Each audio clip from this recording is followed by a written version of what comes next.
¿Qué tal, chicos? ¿Cómo les va? Buenas tardes. Este video se los voy a dejar grabado para que cualquier duda que tengan lo puedan rever, y además lo voy a dejar en la página porque muchos de sus compañeros no pueden asistir a la clase de Zoom. Como ustedes verán, la unidad 3 habla de vectores, y para ver vectores tenemos que entender un poquito qué son las magnitudes. Las magnitudes físicas son atributos medibles del mundo que nos rodea. En la física, estas magnitudes pueden ser de dos clases, escalares y vectoriales. ¿Sí? Las magnitudes escalares son aquellas en las que solamente se expresan su valor, es decir, cómo se enuncia con un número y una unidad de medida. De ahí les dejo un montón de ejemplos. Por ejemplo, la longitud son 5 metros, la masa son 3 kilos. Como ustedes pueden observar, una magnitud escalar se compone de un número y de su unidad de medida correspondiente. Pero además tenemos otras que no tienen esas magnitudes no tienen unidades de medida. Como lo pueden ver, un ejemplo es la fricción, ¿sí? O el coeficiente de rozamiento, que se denota con la letra mu, y por ejemplo en este caso es simplemente un número real, 0,25. En ese caso no hay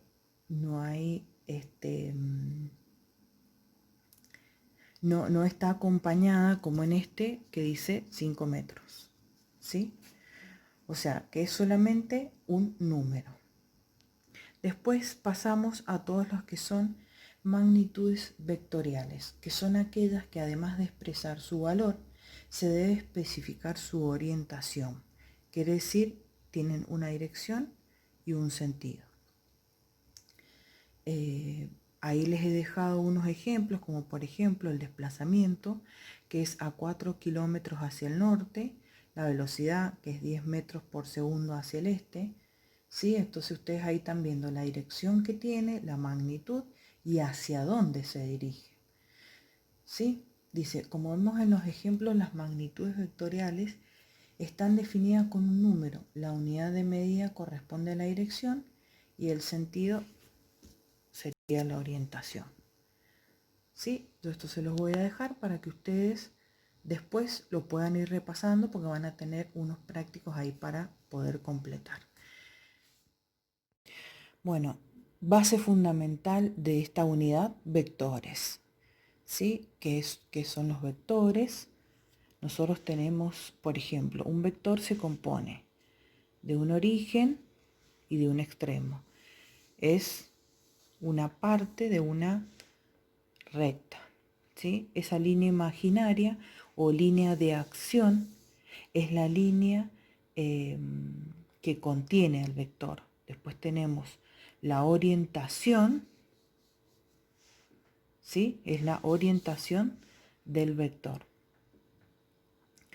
La orientación de la línea de acción es lo que determina la dirección del mismo.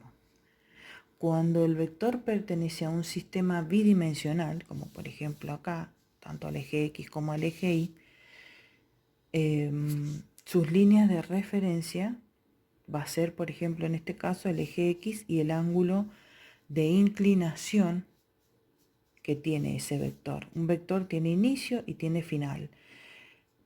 Su medida se llama módulo, como lo vemos ahí, ¿sí? Y lo podemos expresar tanto como con un número, o lo podemos nombrar con dos puntos, que sería el punto de inicio y el punto final. Acá abajo vemos un ejemplo de dos vectores, ¿sí? ¿Qué quiere decir? Que están en la misma línea de acción, ¿sí? Tienen la misma dirección, pero tienen sentidos opuestos, ¿sí? Cuando nombramos un vector lo tenemos que nombrar con una semirrecta, ¿sí? O con una letra, depende de cada libro eso, con una letra minúscula o con una letra mayúscula.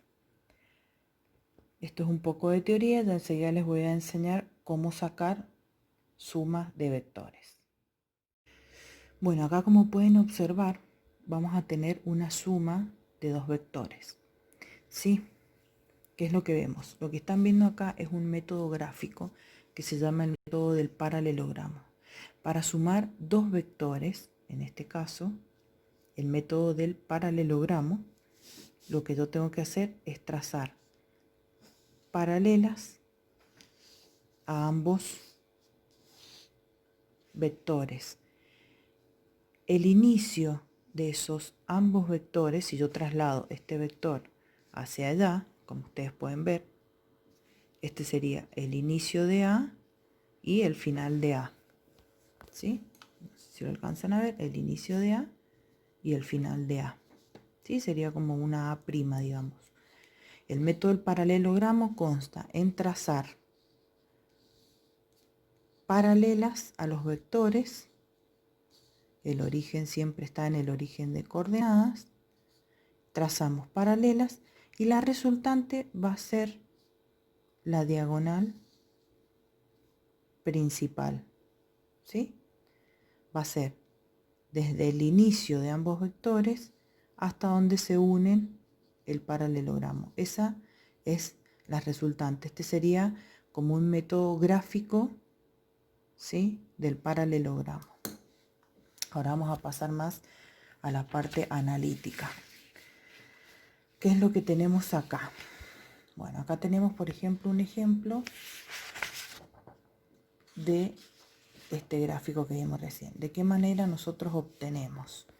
Lo que nosotros tenemos los valores de esta resultante, de esa resultante. Lo que nosotros debemos hacer es primero descomponer mi vector A y mi vector Y en los componentes en el eje, tanto como el eje X como el eje Y. Al revés el dibujo, pero yo creo que lo entienden. Si no, lo trasladamos acá, tanto para el eje X como para el eje Y. Lo que yo tomo como primer medida es descomponer. Para el eje X va a ser, esta es el módulo, como vimos, este es el módulo que van a ser 3 metros de A y el ángulo de inclinación con respecto al eje X va a ser de 30 grados. Y este es mi módulo de 4 metros del vector B con un ángulo de inclinación de 73 grados. ¿Sí? Los ángulos, ya enseguida les voy a explicar bien, siempre los tenemos que medir en base al eje X. ¿Sí? Ya vamos a hacer ejercitación de eso también. Entonces, si yo quiero medir mi componente en X, lo que yo tengo que hacer es descomponer mi vector en X y mi vector en Y. ¿Sí? Yo tengo A de X y A de Y. Para eso, ¿qué es lo que tengo que hacer? En X yo tengo que hacer 3 por el coseno del ángulo. En este caso es el módulo por el coseno del ángulo. Y cuando descompongo en Y, yo tengo que hacer el módulo por el seno del ángulo. ¿Sí?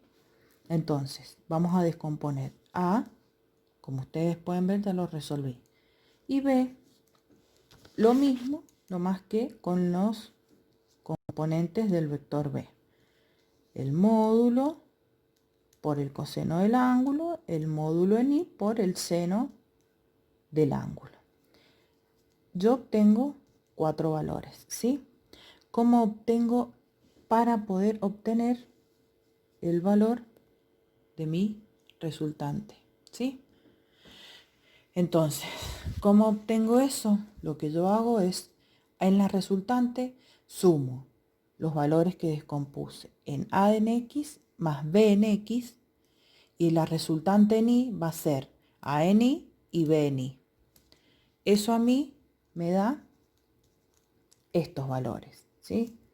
En X y en Y. Y después en este va a ser en X, y en Y, ¿sí? Yo ya tengo los componentes de la resultante, cuánto valen en X y cuánto valen en Y.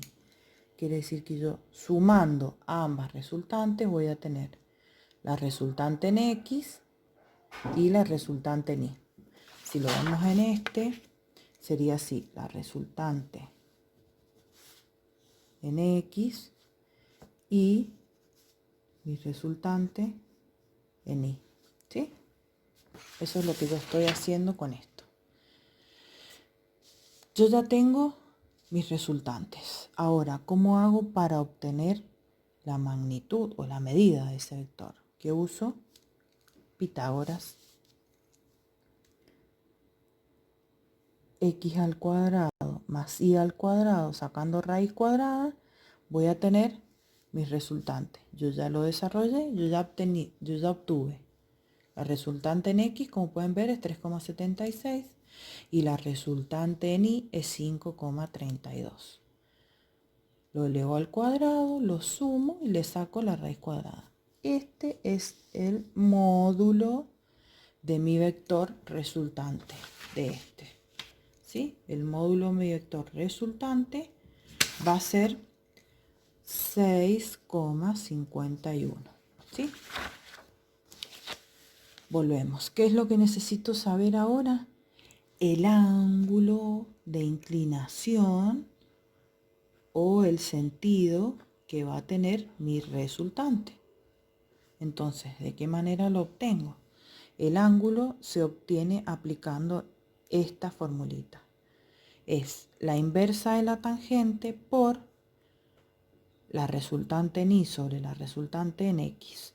Nosotros dijimos que mi resultante en Y vale 5,32 y mi resultante en X vale 3,75. Si yo a esto le aplico la inversa, yo obtengo que mi ángulo de inclinación va a ser de 54 grados, 54,84 grados.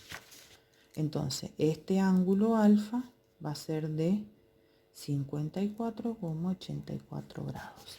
De esa manera yo puedo obtener la dirección, el sentido del vector y el módulo del vector. ¿Sí? Lo otro que les quería explicar también es el tema de los ángulos. Si nosotros, por ejemplo, tenemos, yo recién se los di en el primer cuadrante, que siempre el primer cuadrante es el más fácil, ¿no es cierto? Este es el primer cuadrante, segundo cuadrante, tercer cuadrante y cuarto cuadrante, ¿verdad? Como ustedes saben, nosotros tenemos el eje Y positivo, negativo, el eje X positivo y negativo. Nosotros, por ejemplo, tendríamos que obtener la resultante de este vector. Yo se los voy a marcar acá. Y nosotros sabemos que el ángulo de inclinación nos dan que es de 45 grados. Pero, como nosotros tenemos distintos cuadrantes y distintos signos, no podemos poner el ángulo de 45 porque no sería lo mismo que el ángulo de menos 45. Entonces, lo que ustedes tienen que tener siempre en cuenta, yo ya después les voy a pasar ejercitación para que esto se les haga más práctico, es que el ángulo que ustedes tienen que tener en cuenta es el ángulo que se forma con respecto al eje X. ¿Qué quiere decir esto? Que mi ángulo no va a ser de 45, sino va a ser de todo este giro que ustedes ven acá. Entonces, cuando yo quiero descomponer mi vector en ambas resultantes, yo lo que voy a tener que hacer no es poner 45 grados como figuran acá, sino que todo este giro van a ser 180 más los 45 van a ser 225, ¿verdad? Entonces, cuando yo descompongo mi vector, va a ser, la resultante en X va a ser el módulo del vector de 5, sin la unidad de medida, perdón, por el coseno de 225. Y ustedes se van a dar cuenta de que si ahí seguramente les va a salir negativo porque para ambos lados tenemos resultados negativos. Y en este caso igual, la componente en Y va a ser de 5 por el seno de 225.